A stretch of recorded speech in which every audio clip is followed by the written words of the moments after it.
Hi ಎಲ್ಲರಿಗೂ ನಮಸ್ಕಾರ. Shashi kitchen ವರ್ಲ್ಡ್ಗೆ ನಿಮ್ಮೆಲ್ಲರಿಗೂ ಸ್ವಾಗತ. ನಾನಿವತ್ತು ಹೆಲ್ದಿ ಬ್ರೇಕ್ಫಾಸ್ಟ್ ಮಾಡ್ತಾ ಇದ್ದೀನಿ. ಇದು ಏನು ಅಂತ ನಿಮಗೆ ಹೇಳ್ತೀನಿ ನೋಡಿ. ನಾನು ಇಲ್ಲಿ ಉಪ್ಮಾ ಮಾಡ್ತಾ ಇದ್ದೀನಿ, ರವೆ ಉಪ್ಮಾ. ಅದಕ್ಕೆ ನಾನಿಲ್ಲಿ ಮೊದಲು ಪ್ಯಾನಲ್ಲಿ ಸ್ವಲ್ಪ ಎಣ್ಣೆ ಹಾಕ್ಕೊಂಡು ಒಂದು 1/4 kg ಅಷ್ಟು 250 ಗ್ರಾಮ್ ಅಷ್ಟು ರವೆನ ತಗೊಂಡು ಹುರ್ಕೋತಾ ಇದ್ದೀನಿ. ರವೆನ ನೀಟಾಗಿ ಹುರ್ಕೋಬೇಕು.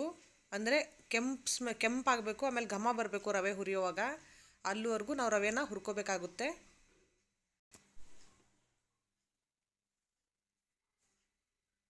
ನೀಟಾಗಿ ಗ್ಯಾಸ್ ಸಿಮ್ಮಲ್ಲಿ ಇಟ್ಕೊಂಡು 5 ನಿಮಿಷಕ್ಕೆ ಬಿಟ್ಟು ಮಿಕ್ಸ್ ಮಾಡ್ತಾ ಇರಿ ರವೆನ. ರವೆ ಎಷ್ಟು ಚೆನ್ನಾಗಿ ಹುರಿಯುತ್ತೋ ಉಪ್ಮಾನು ಅಷ್ಟೇ ಟೇಸ್ಟಿಯಾಗಿ ಬರುತ್ತೆ. ಸ್ವಲ್ಪ ಕಲರ್ ಚೇಂಜ್ ಆಗಬೇಕು, ಆಮೇಲೆ ಘಮ ಬರುತ್ತೆ ನೋಡಿ ಹುರಿದ್ಮೇಲೆ. ಇವಾಗ ಆಗಿದೆ. ನಾನು ಒಂದು ಪ್ಲೇಟಿಗೆ ಇದನ್ನು ರವೆನ ಟ್ರಾನ್ಸ್ಫರ್ ಮಾಡ್ಕೋತಾ ಇದ್ದೀನಿ ನೋಡಿ.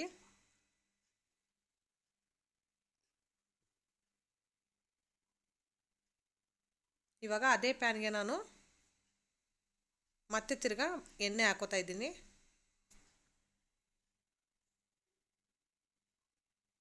ಎಣ್ಣೆ ಬಿಸಿ ಆಗ್ತಾ ಇದೆ.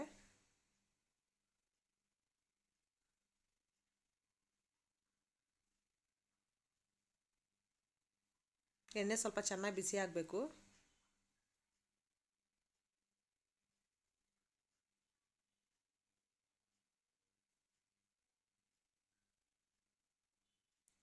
ಇವಾಗ ನಾನೊಂದು 10 ಕ್ಯಾಶ್ಯೂ ತೊಗೊಂಡಿದ್ದೀನಿ. ಎಲ್ಲನೂ ನೀಟಾಗಿ ಮಿಕ್ಸ್ ಮಾಡ್ಕೊಳ್ಳೋಣ, ಎಣ್ಣೆಯಲ್ಲಿ ಹುರ್ಕೊಳ್ಳೋಣ. ಕ್ಯಾಶ್ಯೂ ಹಾಕಿದ್ರೆ ಚೆನ್ನಾಗಿರುತ್ತೆ ಫ್ರೆಂಡ್ಸ್ ಉಪ್ಮಾದಲ್ಲಿ. ನೋಡಿ ಗೋಲ್ಡನ್ ಕಲರ್ ಬಂದಿದೆ, ಸಾಕು ನಮಗೆ ಇಷ್ಟ ಆದರೆ. ಇವಾಗ ಇದನ್ನು ನಾನು ಸಪ್ರೇಟಾಗಿ ತೆಗೆದಿಟ್ಕೊತೀನಿ.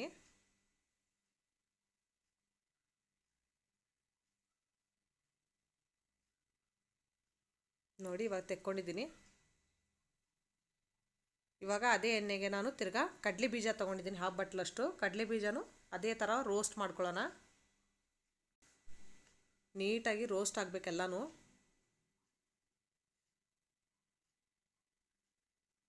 ಕಡಲೆ ಬೀಜ ಎಲ್ಲ ಹುರಿಯುವಾಗ ಗ್ಯಾಸ್ ಸಿಮ್ಮಲ್ಲೇ ಇಟ್ಕೊಳ್ಳಿ.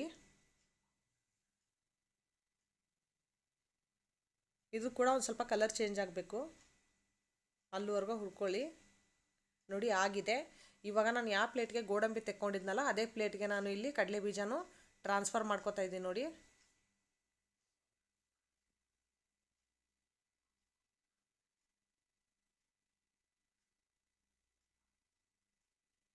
ಇವಾಗ ಅದೇ ಎಣ್ಣೆಗೆ ನಾನು ಸಾಸಿವೆ ಮತ್ತು ಜೀರಿಗೆನ ಎರಡು ಮಿಕ್ಸ್ ಮಾಡಿ ಇಟ್ಕೊಂಡಿದ್ದೀನಿ, 1/2 ಟೀ ಸ್ಪೂನ್ ಅಷ್ಟು ಎರಡು ಸೇರಿಸ್ಕೊಂಡಿದ್ದೀನಿ ನೋಡಿ.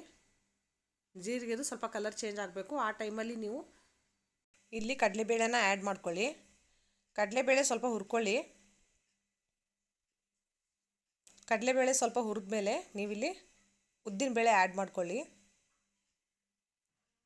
ಉದ್ದಿನಬೇಳೆ ಕಡಲೆಬೇಳೆದು ಸ್ವಲ್ಪ ಕಲರ್ ಚೇಂಜ್ ಆಗಬೇಕು, ಅಲ್ಲಿವರೆಗೂ ಹುರ್ಕೊಳ್ಳಿ, ಚೆನ್ನಾಗಿರುತ್ತೆ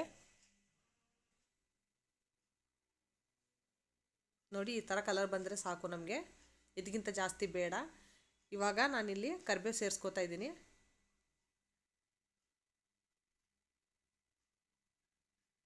ಇವಾಗ ಹಸಿಮೆಣ್ಸಿನ್ಕಾಯಿನ ಕಟ್ ಮಾಡಿ ಇಟ್ಕೊಂಡಿದ್ದೆ ಚಿಕ್ಕ ಚಿಕ್ಕದಾಗಿ, ಅದನ್ನು ಸೇರಿಸ್ಕೊಂಡಿದ್ದೀನಿ ನೋಡಿ. ಮೊದಲು ಹಸಿಮೆಣ್ಸಿನ್ಕಾಯಿನ ಫ್ರೈ ಮಾಡ್ಕೊಳ್ಳಿ, ಯಾಕಂದರೆ ಈರುಳ್ಳಿಗಿಂತ ಮುಂಚೆ.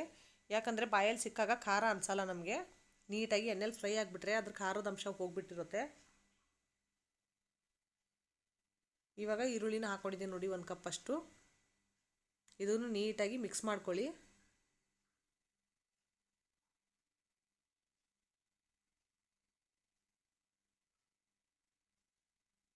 ಇವಾಗಲೇ ಎಷ್ಟು ಕಲರ್ಫುಲ್ಲಾಗಿ ಅನ್ನಿಸ್ತಾ ಇದೆ ನೋಡಿ. ಇನ್ನೂ ನಾನು ಏನು ಮಿಕ್ಸೇ ಮಾಡಿಲ್ಲ, ಆದರೂ ಕೂಡ ಎಷ್ಟು ಚೆನ್ನಾಗಿ ಕಾಣಿಸ್ತಾ ಇದೆ ಒಗ್ಗರಣೆ ಎಲ್ಲ.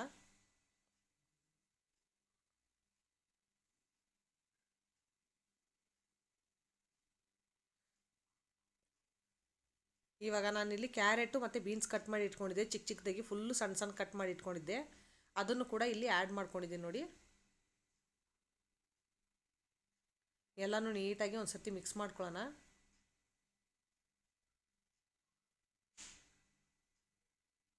ಎಷ್ಟು ಚೆನ್ನಾಗಿ ಕಾಣಿಸ್ತಾ ಇದೆ ನೋಡಿ ಕಲರ್ಫುಲ್ಲಾಗಿ. ಎಲ್ಲನೂ ನೀಟಾಗಿ ಮಿಕ್ಸ್ ಮಾಡ್ಕೊಳ್ಳಿ. ಗ್ಯಾಸ್ ಸಿಮ್ಮಲ್ಲಿ ಇಟ್ಕೊಳ್ಳಿ ಎಲ್ಲನೂ ಫ್ರೈ ಮಾಡ್ಕೊಳ್ಳೋವಾಗ. ಆಮೇಲೆ ನಾನು ಇಲ್ಲಿ ಏನೇನು ಇಂಗ್ರೀಡಿಯೆಂಟ್ಸ್ನ ಬಳಸಿದ್ದೀನಿ ಅಂತ ಡಿಸ್ಕ್ರಿಪ್ಷನಲ್ಲಿ ಮೆನ್ಷನ್ ಮಾಡಿರ್ತೀನಿ. ಮಾಡಂಗಿದ್ರೆ ನೀವು ಹೋಗಿ ಚೆಕ್ ಮಾಡ್ಕೋಬೋದು. ಇವಾಗ ಸಾಲ್ಟು ಹಾಕ್ಕೊಂಡಿದ್ದೀನಿ. ನಿಮಗೆ ನಿಮ್ಮ ರುಚಿ ತಕ್ಕಷ್ಟು ನಿಮ್ಗೆ ಎಷ್ಟು ಬೇಕು ನೀವು ಅಷ್ಟು ಹಾಕೋಬೋದು. ಆಮೇಲೆ ಪ್ರತಿಯೊಂದು ಇಂಗ್ರೀಡಿಯೆಂಟ್ನ ನಾನು ಎಷ್ಟು ಕ್ವಾಂಟಿಟಿಲಿ ತೊಗೊಂಡಿದ್ದೀನಿ ಅಂತ ಡಿಸ್ಕ್ರಿಪ್ಷನಲ್ಲಿ ಬರೆದು ಹಾಕಿರ್ತೀನಿ ಫ್ರೆಂಡ್ಸ್. ಒಂದು ಸರ್ತಿ ಚೆಕ್ ಮಾಡ್ಕೊಳ್ಳಿ ಅಲ್ಲಿ ಹೋಗಿ ನೀವು ಮಾಡಂಗಿದ್ರೆ. ನೋಡಿ ಎಲ್ಲನೂ ಚೆನ್ನಾಗಿ ಫ್ರೈ ಆಗ್ತಾಯಿದೆ. ಈ ಟೈಮಲ್ಲಿ ನಾನೊಂದು ಹಾಫ್ ಟೊಮೊಟೊ ತೊಗೊಂಡಿದ್ದೀನಿ, ಸಣ್ಣ ಸಣ್ಣದಾಗಿ ಕಟ್ ಮಾಡಿ ಇಟ್ಕೊಂಡಿದ್ದೀನಿ. ಇದನ್ನು ಇಲ್ಲಿ ಸೇರಿಸ್ಕೊಂಡಿದ್ದೀನಿ. ಎಲ್ಲನೂ ನೀಟಾಗಿ ಮಿಕ್ಸ್ ಮಾಡ್ಕೊಳ್ಳಿ.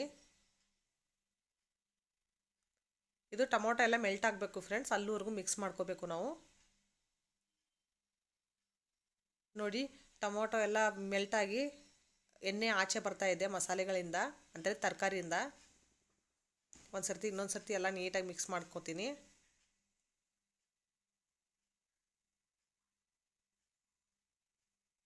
ಇವಾಗ ಈ ಟೈಮಲ್ಲಿ ನಾನು ಇಲ್ಲಿ ಸ್ವಲ್ಪ ಕೊತ್ತಂಬರಿನ ಸೇರಿಸ್ಕೊತಾ ಇದ್ದೀನಿ. ಕೊತ್ತಂಬರಿ ಸೇರಿಸ್ಕೊಂಡು ಮತ್ತೆ ಒಂದು ಸರ್ತಿ ಎಲ್ಲನೂ ನೀಟಾಗಿ ಮಿಕ್ಸ್ ಮಾಡ್ಕೊಳ್ಳಿ. ಇದು ತುಂಬ ಹೆಲ್ದಿ ಬ್ರೇಕ್ಫಾಸ್ಟ್ ಫ್ರೆಂಡ್ಸ್. ನಿಮಗೆ ಯಾವಾಗಲೂ ತಿಂದಿರೋದನ್ನು ತಿಂದು ಸ್ವಲ್ಪ ಬೋರ್ ಆಗಿರುತ್ತೆ. ಈ ಥರ ಹೆಲ್ದಿ ಲೈಟಾಗಿ ತುಂಬ ಲೈಟ್ ಇರುತ್ತೆ ಇದು ಬ್ರೇಕ್ಫಾಸ್ಟು. ಆಮೇಲೆ ಬೇಗನೂ ಆಗುವಂಥದ್ದು. ಆಮೇಲೆ ಪ್ರತಿಯೊಂದು ತರಕಾರಿನೂ ಇದರಲ್ಲಿ ಇರುತ್ತೆ, ಅದಕ್ಕೆ ತುಂಬ ಹೆವಿ ಅನಿಸಲ್ಲ ಇದನ್ನು ತಿಂದಾಗ. ಹೆಲ್ದಿ ಆಮೇಲೆ ಕ್ವಿಕ್ಕಾಗಿ ಆಗುವಂಥ ರೆಸಿಪಿ ಇದು. ಇವಾಗ ನಾನಿಲ್ಲಿ ನೀರು ಸೇರಿಸ್ಕೊಂಡಿದ್ದೀನಿ. ನೀರು ಸೇರಿಸ್ಕೊಂಡು ಒಂದು ಸರ್ತಿ ಮತ್ತೆ ಎಲ್ಲನೂ ನೀಟಾಗಿ ಮಿಕ್ಸ್ ಮಾಡ್ಕೊಳ್ಳಿ. ಮಾಡಿದ ಅಡುಗೆನೇ ನಾವು ಸ್ವಲ್ಪ ಟ್ವಿಸ್ಟಾಗಿ ಮಾಡಿದ್ರೆ ಫ್ರೆಂಡ್ಸ್ ಅದ್ರ ರುಚಿನೇ ಚೇಂಜ್ ಆಗಿಬಿಡುತ್ತೆ. ಅದಕ್ಕೆ ನಾವು ಯಾವಾಗಲೂ ಮಾಡೋ ಅಡುಗೆನ ಸ್ವಲ್ಪ ಡಿಫ್ರೆಂಟಾಗಿ ಮಾಡ್ಕೊಂಡು ತಿಂದರೆ ನಮಗೂ ಸ್ವಲ್ಪ ಮೂಡ್ ಚೇಂಜ್ ಆದಂಗೆ ಆಗುತ್ತೆ. ಆಮೇಲೆ ಡಿಫ್ರೆಂಟ್ ರೆಸಿಪಿ ತಿಂದ್ವಿ ಅನ್ನೋ ಥರ ನಮಗೂ ಇರುತ್ತೆ. ನೋಡಿ ಇವಾಗ ನೀರು ಕುದೀತಾ ಇದೆ. ಈ ಟೈಮಲ್ಲಿ ನಾನು ರವೆನ ಸೇರಿಸ್ಕೊಂಡಿದ್ದೀನಿ. ರವೆನ ಸೇರಿಸ್ಕೊಂಡು ನೀಟಾಗಿ ಗಂಟಾಗದೇ ಇರೋ ಥರ ಮಿಕ್ಸ್ ಮಾಡ್ಕೊಳ್ಳಿ. ಸ್ವಲ್ಪ ಗಂಟಾಗೋ ಚಾನ್ಸಸ್ ಎಲ್ಲ ಇರುತ್ತೆ. ಗ್ಯಾಸ್ ಸಿಮ್ಮಲ್ಲಿ ಇಟ್ಕೊಂಡು ನೀಟಾಗಿ ಮಿಕ್ಸ್ ಮಾಡ್ಕೊಳ್ಳಿ, ಲಂಗ್ಸ್ ಆಗದೆ ಇರೋ ಥರ. ಒಂಚೂರು ಗಂಟಾಗಬಾರ್ದು ನೋಡಿ, ಆ ಥರ ಮಿಕ್ಸ್ ಮಾಡ್ಕೊಳ್ಳಿ. ಸ್ವಲ್ಪ ನೀರು ಡ್ರೈ ಆಗೋವರೆಗೂ, ಡ್ರೈ ಆದಮೇಲೆ ನೀಟಾಗಿ ಕೈ ಬಿಡ್ದಂಗೆ ಮಿಕ್ಸ್ ಮಾಡಿ. ಇರೋ ಗಂಟೆಲ್ಲ ಒಡೆದೋಗುತ್ತೆ, ನೀಟಾಗಿ ಮಿಕ್ಸ್ ಆಗುತ್ತೆ, ಲಂಗ್ಸ್ ಎಲ್ಲ ಇರಲ್ಲ ಏನೂ.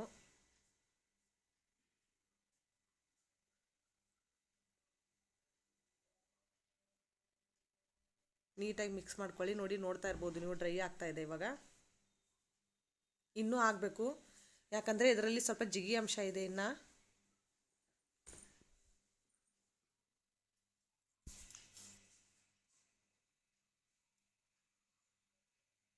ನೋಡಿ ರವೆ ಪ್ಯಾನ್ ಬಿಟ್ಕೊಳಕ್ಕೆ ಸ್ಟಾರ್ಟ್ ಆಗಿದೆ ಉಪ್ಮಾ. ಇನ್ನೊಂದು 5 ನಿಮಿಷ ಆಗಬೇಕಿದು.